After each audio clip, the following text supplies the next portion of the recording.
screaming prisoners, cheering nobles, and torture designed as theatrical entertainment. Medieval royal courts turned human suffering into elaborate spectacles with betting systems, audience participation, and professional torturers who developed signature techniques. Royalty didn't just watch executions, they orchestrated torture competitions where multiple victims suffered simultaneously while aristocrats wagered on survival times. Hollywood shows medieval courts as places of refined entertainment where nobles enjoyed music, dancing, and theatrical performances. But the reality was that royalty's favorite pastime was watching human beings suffer in increasingly creative and spectacular ways. Public torture wasn't hidden away, it was the main event. Royal torture sessions were scheduled like modern theatre performances, with advance notice given to courtiers and invited guests. Kings and queens would plan torture events around holidays, celebrations, or important political occasions, turning human agony into commemorative entertainment that marked significant dates on the royal calendar. Seating arrangements for torture events followed strict court hierarchy, with the best viewing positions reserved for highest-ranking nobles. Royal boxes were constructed specifically for watching executions and torture, complete with cushioned chairs, refreshment service, and optimal sightlines to ensure nobility could observe every detail of the proceedings. Professional torturers became court entertainers who developed signature techniques and theatrical presentations designed to maximize audience engagement. These specialists studied crowd psychology and developed torture methods that built suspense, created dramatic climaxes, and provided satisfying conclusions that left audiences wanting more spectacular events. Betting was common during torture sessions, with nobles wagering on how long prisoners would survive, what confessions they would make, or which torture methods would prove most effective. Royal courts operated gambling systems around human suffering, treating prisoner survival as sporting entertainment with financial stakes. Royal children were brought to torture events as educational entertainment, with parents believing that witnessing extreme violence would prepare young nobles for the realities of ruling. Children learned statecraft through watching subjects tortured, viewing public suffering as normal aristocratic recreation rather than exceptional cruelty. The most elaborate royal entertainment involved staged torture competitions where multiple prisoners were tortured simultaneously using different methods, with audiences judging which techniques provided the best spectacle. These events combined elements of theatre, sport, and sadistic creativity into organized entertainment programs. Torture themes were coordinated with seasonal celebrations, religious holidays, and political events. Christmas torture featured special religious symbolism, while coronation torture included patriotic elements. Royal entertainers developed specialized torture programs tailored to specific occasions, treating human suffering as customizable theatrical performance. Audience participation was encouraged during royal torture events, with spectators invited to suggest techniques, vote on punishments, or even participate directly in inflicting pain. Interactive torture became social bonding activity for court members, creating shared experiences through collective participation in organized cruelty. Royal documentation of torture events included detailed records, artistic depictions, and written accounts that preserved memorable moments for future entertainment. Kings commissioned artists to create permanent records of particularly spectacular torture sessions, treating human suffering as art worth preserving and celebrating through visual representation. Yet this was only the beginning. Royal courts would develop sophisticated systems to ensure a steady supply of victims for their twisted entertainment. Medieval royal courts developed sophisticated systems for acquiring torture subjects through legal manipulation, political persecution, and social control that ensured steady supplies of entertainment victims. Torture wasn't limited to serious criminals, it was applied to anyone who could provide amusing spectacle for bored nobility. Political prisoners provided the highest quality entertainment because their torture carried additional layers of meaning beyond simple punishment. Watching enemies of the crown suffer provided psychological satisfaction that combined personal revenge with public demonstration of royal power, making political torture especially satisfying for royal audiences. Religious persecution was transformed into theological entertainment where heretics and non-believers were tortured, using symbolically appropriate methods that reinforced religious orthodoxy while providing spectacle. Religious torture events served dual purposes of entertainment and propaganda, allowing royalty to demonstrate piety through organized sadism. Social deviants, including prostitutes, homosexuals, and other marginalized groups, became regular sources of entertainment victims. Royal courts treated social nonconformity as entertainment opportunity rather than welfare concern, using torture to reinforce social norms while providing amusing spectacle for noble audiences. Criminal justice was manipulated to provide torture entertainment, with sentences deliberately designed to maximize spectacle rather than achieve justice or deterrence. Royal courts would modify punishments based on entertainment value, choosing torture methods that provided better shows rather than more appropriate consequences. Foreign prisoners of war became exotic entertainment attractions, with their torture featuring cultural elements that highlighted their otherness while demonstrating royal power over international enemies. Foreign torture incorporated elements of xenophobia and nationalism into entertainment programming that reinforced royal authority through spectacular demonstrations. Servant torture provided ongoing court entertainment, with royal households treating domestic staff as readily available torture subjects for minor infractions or simple amusement. Servant torture was casual court recreation that required no special occasions or formal justification beyond royal entertainment desires. Yet this was only the beginning. Royal courts would transform a torture into something far more elaborate and theatrical.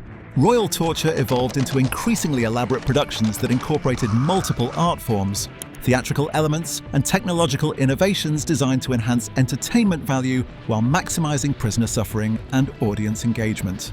Musical accompaniment became standard for torture events, with court musicians providing soundtracks that enhanced dramatic tension and provided emotional climaxes during peak suffering moments. Torture music was composed specifically for these events, treating human screaming as part of complex musical arrangements designed to entertain noble audiences. Costume design for torture events included elaborate outfits for executioners, symbolic clothing for prisoners, and theatrical elements that transformed torture into visual spectacle. Royal courts employed costume designers who specialized in torture aesthetics, creating memorable visual presentations that enhanced entertainment value through artistic elements. Stage design for torture venues incorporated architectural elements that improved sightlines, acoustic properties, and dramatic lighting to maximize entertainment impact. Royal courts constructed specialized torture theaters with technical features designed to enhance audience experience while facilitating more effective torture techniques.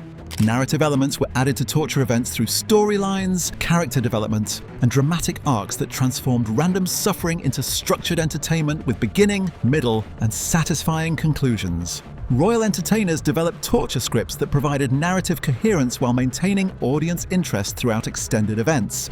Props and special effects enhanced torture entertainment through innovative devices, visual surprises, and technical innovations that provided novelty and excitement. Royal courts invested in torture technology not for efficiency, but for entertainment value, developing elaborate devices that provided better shows rather than quicker deaths. Multiple act programming extended torture entertainment across several hours or even days, with intermissions, refreshment breaks, and varied techniques that maintained audience interest throughout extended events. Royal torture became marathon entertainment that required careful pacing and variety to sustain noble attention spans. But all this organized cruelty would have devastating effects on the minds of those who watched.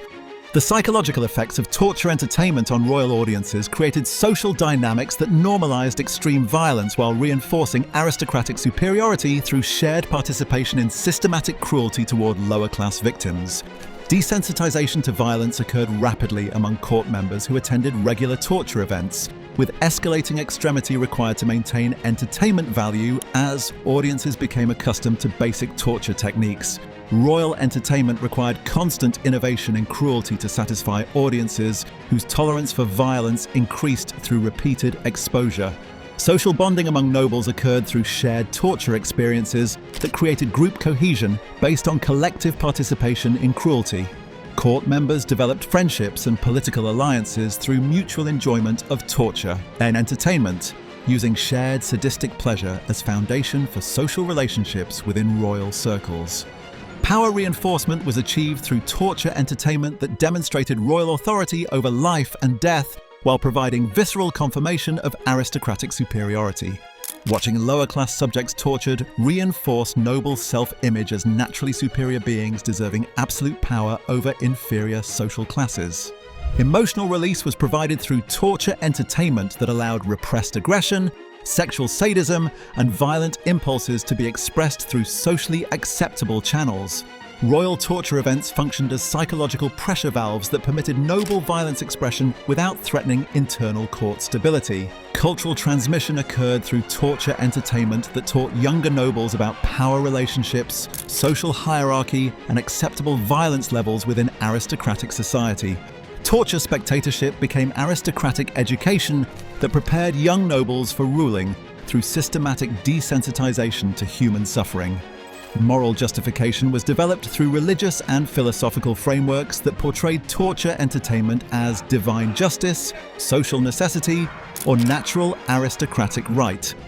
Royal courts created ideological systems that transformed sadistic entertainment into moral duty, allowing nobles to enjoy cruelty while maintaining self-image as virtuous leaders. The true scope of this systematic cruelty reveals something far darker about medieval aristocratic culture. Royal torture entertainment revealed the fundamental disconnection between aristocratic self-image as civilized, cultured leaders and the reality of systematic cruelty that characterized medieval noble recreation and social control. Historical documentation shows that royal torture entertainment was far more elaborate, systematic, and culturally central than popular culture suggests.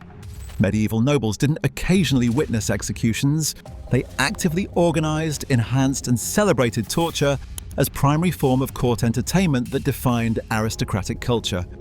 Technological innovation in torture was driven primarily by entertainment value rather than efficiency or justice considerations. Royal courts invested significant resources in developing more spectacular torture methods because entertainment quality mattered more than practical outcomes for justice or social control. International exchange of torture techniques occurred through diplomatic visits, royal marriages, and cultural contact that spread innovative torture entertainment methods across European courts. Royal torture became international art form with cross-cultural influence and technological development driven by entertainment competition between different kingdoms.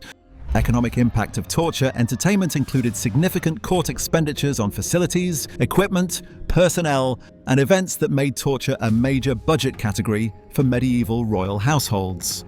Torture entertainment was expensive luxury that demonstrated royal wealth while providing return on investment through political control and social cohesion. Social legacy of royal torture entertainment influenced European cultural development, legal systems, and social attitudes toward violence that persisted long after medieval period ended. Royal normalization of torture entertainment created cultural patterns that affected European civilization development for centuries beyond the medieval era. Medieval royal torture entertainment wasn't occasional cruelty by exceptional tyrants, it was systematic cultural institution that defined aristocratic recreation and social control. Royal courts transformed human suffering into sophisticated entertainment industry that combined artistry, technology, and sadism into organized spectacle that revealed the fundamental nature of medieval aristocratic power. Your modern entertainment, with its emphasis on fictional violence and consensual participation, would seem impossibly tame to medieval royalty who understood that real human suffering provided the most satisfying spectacle. The tragedy wasn't individual cruelty, it was systematic cultural celebration of torture as legitimate aristocratic recreation. Medieval royal torture entertainment wasn't occasional cruelty, it was systematic cultural institution that transformed human suffering into sophisticated spectacle, combining artistry, technology, and sadism. Royal courts celebrated torture as legitimate aristocratic recreation that defined noble culture and demonstrated absolute power through organized human suffering.